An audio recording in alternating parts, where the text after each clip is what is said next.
যে আমি যদি আল্লাহ কবুল করে আমাকে, আমি যা কিছু পাবো সব বিলে দিব।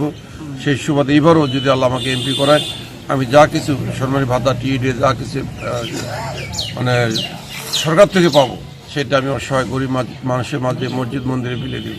আগামী ত্রয়োদশ জাতীয় সংসদ নির্বাচন উপলক্ষে আমি বিভিন্ন জায়গায় গণসংযোগের মাধ্যমে আলহামদুলিল্লাহ খুব সাড়া পাচ্ছি, এবং যেখানে যাই মানুষ একটা পরিবর্তন চায়। সেই সুবাদে এবার ইনশাল্লাহ দাঁড়িপাল্লার বিজয় হবে। আর আমি আপনারা সবাই জানেন, সাংবাদিক ভাইরা, আমি বোদা উপজেলার চেয়ারম্যান ছিলাম 2014 সাল। তখনই আমি প্রতিশ্রুতি দিয়েছি যে আমি যদি আল্লাহ কবুল করে আমাকে, আমি যা কিছু পাবো সব বিলে দিব। সেই সুবাদে এবারও যদি আল্লাহ আমাকে এমপি করায়, আমি যা কিছু সম্মানী ভাতা টিএডি যা কিছু মানে সরকার থেকে পাবো, সেটা আমি অসহায় গরিব মানুষের মাঝে মসজিদ মন্দিরে বিলে দিব।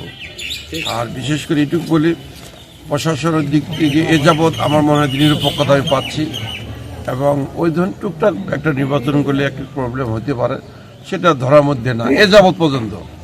এই জন্য আমার দিক দিয়ে ইনশাল্লাহ শতভাগ আলহামদুলিল্লাহ দাঁড়িপাল্লার বিজয় মনে হবে। এবং